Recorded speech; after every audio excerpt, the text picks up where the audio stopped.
Okay, so I thought today we'd start with the most important lesson that you have to learn about living and maintaining an old house, and it is water is your number one enemy on the outside. So you always have to make sure that your roof is tight, that your gutters are clean, your downspouts are clear, and because if you don't do that, your soffits, you're going to start to get deterioration. So just in a nutshell, I've owned this house since 1977. It still has the original slate roof. I would get up on a 40-foot ladder every other year, nurse the shingles that I could get to, the slate shingles that I could get to. And I had an issue because the gutters in the part of the cornice here is all sheet metal. The people who built the house were sheet metal producers. So I've always had to go up and deal with this deteriorating sheet metal. I initially lined it with fiberglass, then I lined it with some other stuff, and it's just recently technology has caught up with what I needed to have for this house.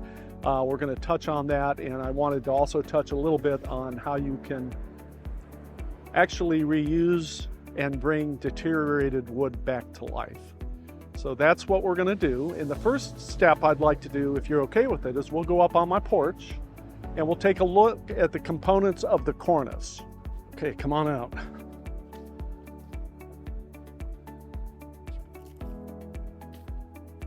Okay, so we're up on the roof of the porch. I wanted to get some close-ups here of the cornice and chat a little bit about the components of this for this particular house. So this assembly here is usually called an entablature. It's not the classic version of it because the house was built in 1900, but we have the gutter, which you can see that has the curve, that's sheet metal. Then we have the fascia, we have the eave, which is the piece that goes back to the house, so pulls the water away from the house. And then we have what's called a frieze, F-R-I-E-Z-E, which is that horizontal piece, and then the molding at the bottom. I wanted to show you this because the video will show some work that we had to do on the gutters and with some of the wood here. Also wanted to point out that these porthole windows, what you're seeing here is all sheet metal. So Dayton, and this is like a lot of cities, including Cincinnati, there were sheet metal craftspeople that I would describe as incredible artists that could do incredible things with sheet metal that today would be probably a serious challenge. So being able to restore and keep the sheet metal from rusting or deteriorating any further is really important. If I would have allowed that to happen, I would have lost the original built-in gutter, there would have been deteriorated fascia, and I would have had to get some product that would not look like it fit on the house. So if you want, we can go up in the attic and we can get a shot and look at part of I did finish this piece here, this bay window. We could take a quick look at that. How's that sound? Sounds good. Okay, so here we are on the top of the cornice that we were looking at from the porch. This is the bay window. What you see is the finish work after I relined the gutters with the product we're going to chat about here in a few minutes, and then finished up by putting gutter guards on them. It's the first time that I've lived here that I've had gutter guards because I was getting up on a 40-foot ladder twice a year to clean out the gutters, and I'm probably done with that. So I wanted to show you this piece right here. You can see the sheet metal panels. This is all basically a sheet metal roof here, and this curved piece that you see where the paint's chipping off of, now that is wood, that is not sheet metal. And the sheet metal on the cornice, they pressed it out to make sure it would match the wood. So with that, if you're ready, we'll go down and look at some product. How's that sound? I've laid out the product that I use, and this is, I'm so glad that technology has continued to advance here. Otherwise, my repairs here would be more than I could afford. So we're going to start with the rotted wood. And I have a piece here. This is actually a curved piece of molding from the tower. You can see that is rotted out in pieces here. And Where I've had situations like that, I use a product here, which is a two-step epoxy impregnation. You mix them together, you paint them on here, the wood absorbs it, and the wood will no longer wick water, and it basically waterproofs it.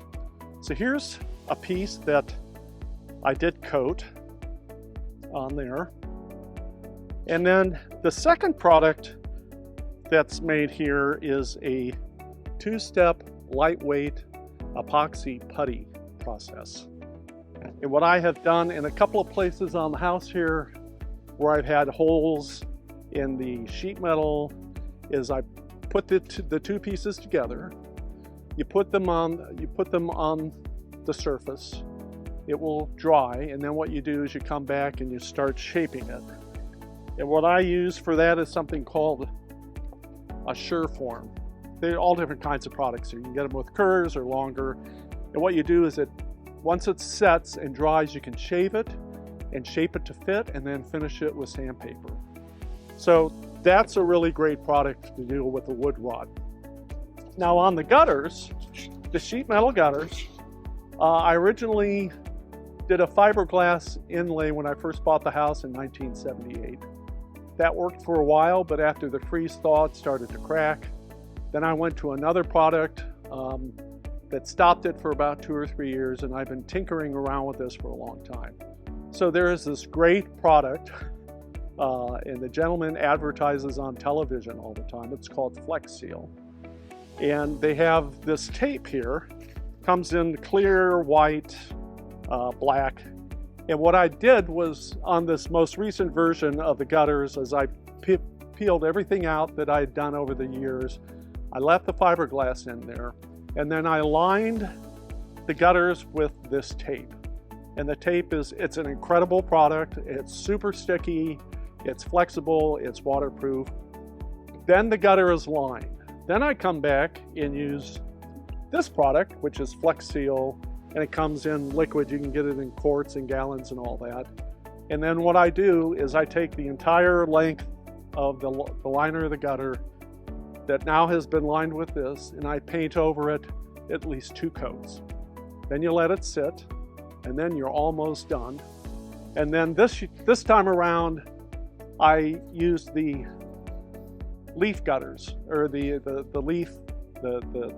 protection here, so I don't have to get up on the ladder twice a year and clean out the gutters. So I'm so glad that I've been around long enough to see all these great products available. And at this point, I'm 70 years old, and I'm up there working on it. I'm thinking this may be the last time I do this, because this really should hold for at least the next 10 to 12 years. Important personality of any home, whether it's a new home, an old home, an enchanting home, a not so enchanting home. But one of the key features in these historic homes is almost always the porch. Now we have an example of a wraparound porch. This house was built, my house was built in 1900, this was built in 1903. This beautiful wraparound porch 12 months ago was in a state of collapse, and the homeowner has done an incredible job of completely rebuilding and restoring this. They've restored all the detail, replicated the cornice with the dental. You can see those little pieces underneath there, those are called dentals. And they completely rebuilt the railing around the second floor to the original layout of the house. Then they rebuilt the floor, they repaired the venting underneath here, that's all the original wood there, and this decorative iron, which some of it had actually fallen off, they completely repainted, restored, and reinstalled. So this is fantastic, and I did want to mention that when they rebuilt this, the porch originally had built-in box gutters, and they built the original built-in box gutters again, and they used a rubber membrane to line them. So I couldn't think of anything more cool to happen to this house. Or as much an important part of the personality as a porch is or cornices. Here we have an example of a curved bay window here, And this has 3 curved sashes and curved glass. About a year ago, this was water just pouring over it, and the wood in the windows were taking in all the water. And the owner here has completely restored this. And what's really important here is they got it soon enough where they didn't have to rebuild the curved sashes, and obviously they've been able to retain the curved glass. Number one, you don't clean out your gutters. You aren't keeping up with the deteriorating roof, and you aren't cleaning out downspouts. This is an example of all of these 3 coming together. Where the roof is sloping down, there was water coming in through the shingles. That water rotted through the eave that takes the water away from the house. And that's what happens when you don't do anything, is that on this one, you've lost the gutter, the fascia has fallen off, and it's not irrecoverable. All of these places are recoverable. This one is not so far gone. But this one, someone will have to really watch here, because if you're getting that kind of deterioration on the edges, then it's time to go in and check the roof above there, because water is the greatest enemy of all of these homes, new, old, or anything in between. Okay, so another important feature to the personality of a home are chimneys. And you might think about a chimney being how you set your hair, what your ears look like, what hat you wear. All of these details are really important. A lot of chimneys over time aren't really maintained. Mortar starts to wash out. Sometimes they collapse, sometimes people just try to remove them. But if you really want to capture the full personality of one of these beautiful homes, you really need to also be thinking about the chimneys here. So we've got all different kinds of chimneys in this particular neighborhood. I did want to point out, in this particular street, there were not a lot of wood-burning fireplaces. A lot of these chimneys are here. They had gas fireplaces. So they would be, you would have a natural gas warmer in the room, and the chimney would be used to take the heat out. But a lot of these are not necessarily wood burning.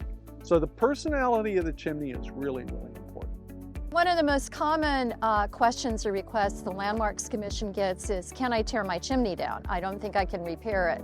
And unfortunately, tearing a chimney down often leads to more leaking and more roof problems and more water problems. So this is a perfect example. The prior owners of this property, without permission, tore a beautiful, historically sensitive chimney down, and they ended up with a gigantic leak in their top attic area.